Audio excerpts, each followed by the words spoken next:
Hi there, Ronnie here, Amber's Night, coming at you with another video. This one is again another overview of my favourite system by some considerable distance, Castle Falkenstein,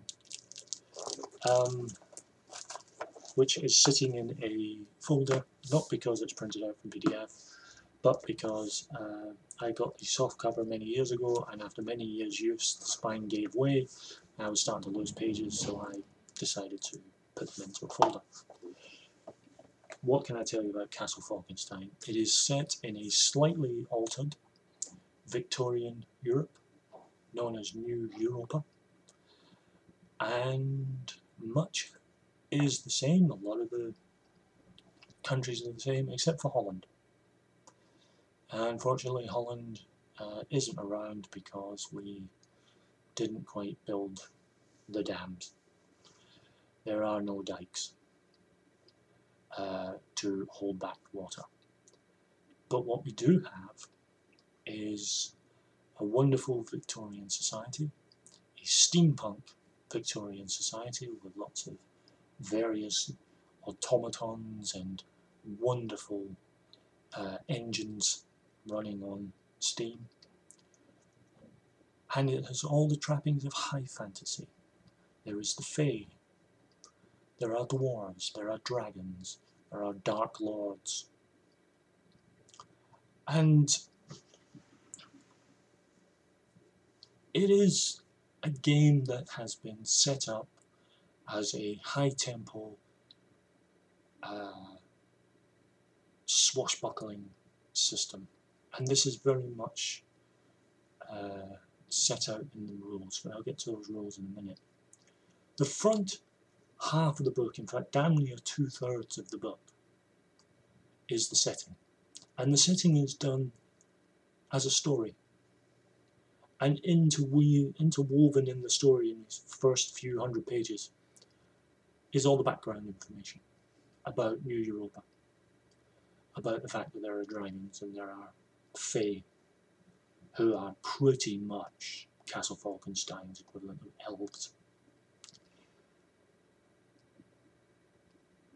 And that's before you get to any rule at all. The rules are all in the back in a wonderful page. I'll show you the pages that the rules are actually printed on, because the rules are printed on pages that look like old yellowed bits of parchment. You see that there?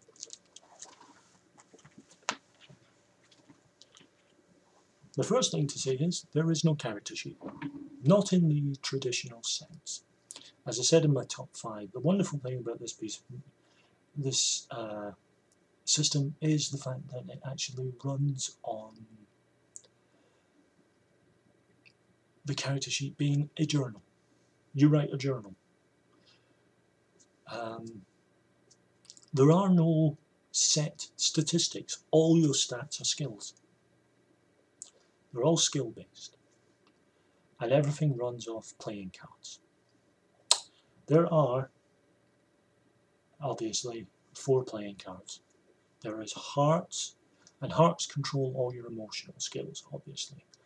There are spades, which deal with your intellectual skills, I believe. I always get the spades and the diamonds ones mixed up.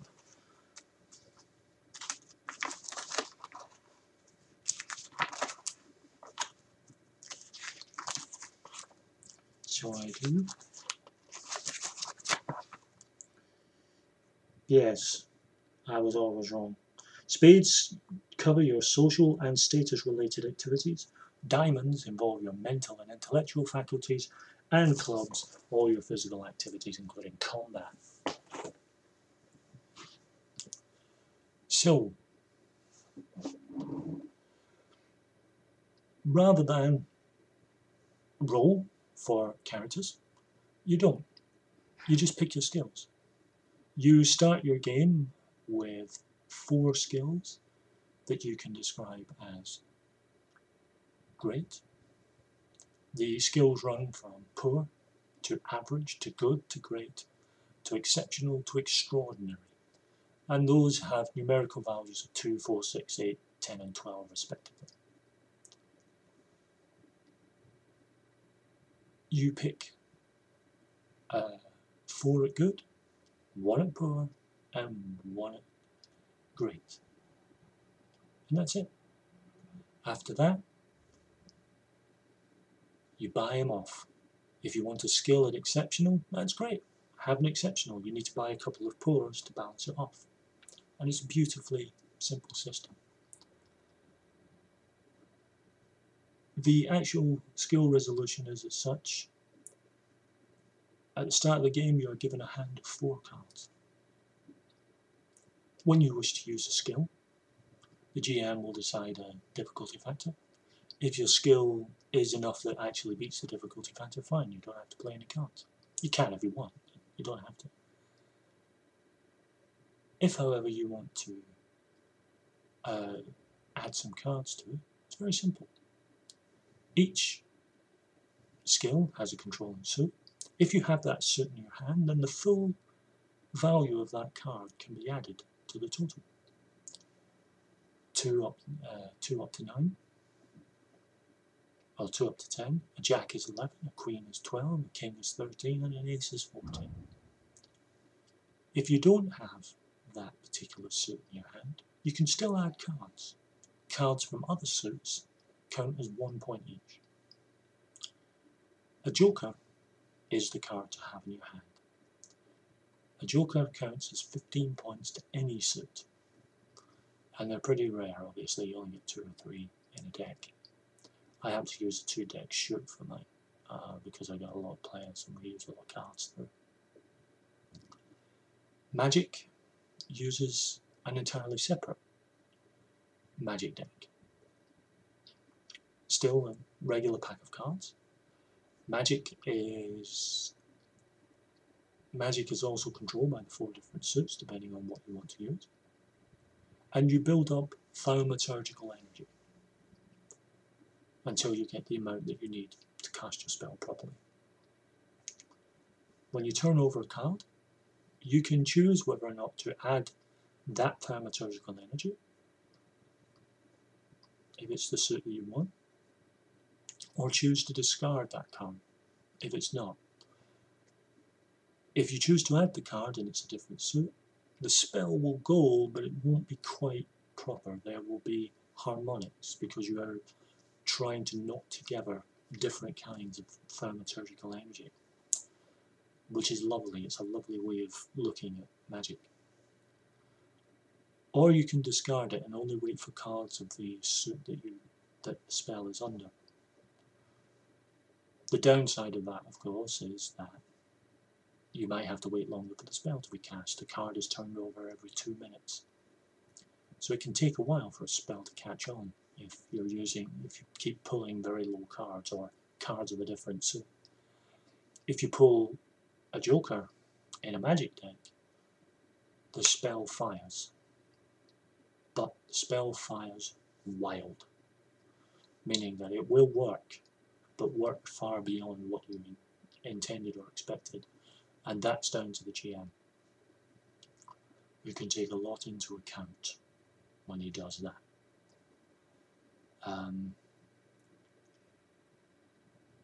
The setting is just so evocative. I have found no problem coming up with constantly new storylines for plots. I have an ongoing campaign that's been running pretty much since I got the game, and that was well over 15 years ago. In fact, it's coming up to 20 now, and I still play it, and I still own it, and I still love it. It is by far away my #1 game. Where other games that I have, I use very much as straight fantasy, or swashbuckling sci-fi, or really dark, horrendous, psychological terror. Castle Falkenstein I play light as a feather, and it is very much swashbuckle. There are serious hooks into the storyline, obviously. There is always tension, there's always got to be meat to the bone. But it's never so heavy as to be very depressing and down.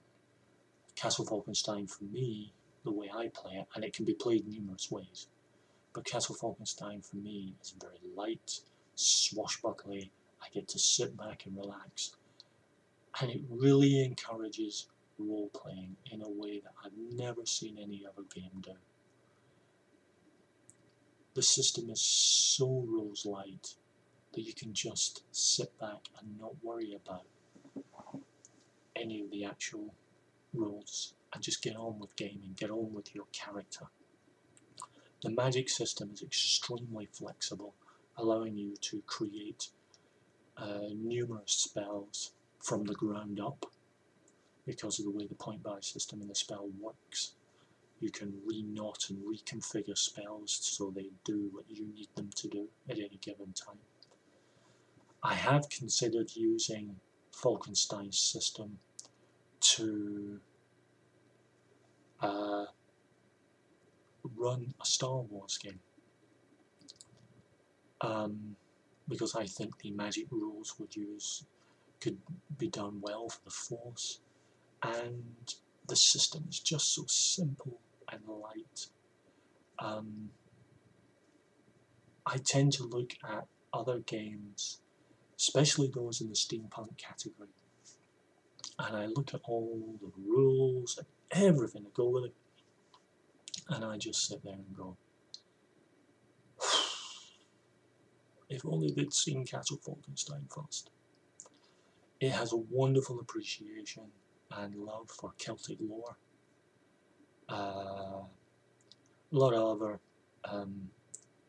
sort of religions as well, but Celtic lore especially gets a biggie in this book, understandably, with so much of it referring to the Fae. Dragons are, whilst they're nowhere near as powerful, and yes, you can play them as player characters, although I've never allowed it. Dragons are fairly powerful, not as powerful as, you know, biggies in D&D, but they're fairly tough. And it's just wonderfully unique and original. And it absolutely astonishes me that Falkenstein has never been a huge hit amongst role players. I mean, I don't think any role-playing game is ever going to be a big hit in the global term, in the global sense, compared to other family games and so on. But within role-playing itself, it surprises me that Falkenstein hasn't been a huge hit because it's such a great game. It's a wonderfully evocative and interesting setting. The rules are so enjoyable and light. It really gets down to the gameplay and the storytelling. Ideas just fly off the page, and I would seriously say to anyone with any love and appreciation for this hobby, find this game. You can buy them as PDFs off of places like DriveThruRPG. The only thing I would say to Artal Zorian, if they're out there watching, for God's sake, make some printer-friendly versions of these games, because whilst the PDFs are there, there's an awful lot of colour to these games, an awful lot of colour to the pages, and you're going to rip through your ink printing these guys out. That aside, they're well worth getting a hold of. It's a phenomenal game. Get it, buy it, love it. It is just...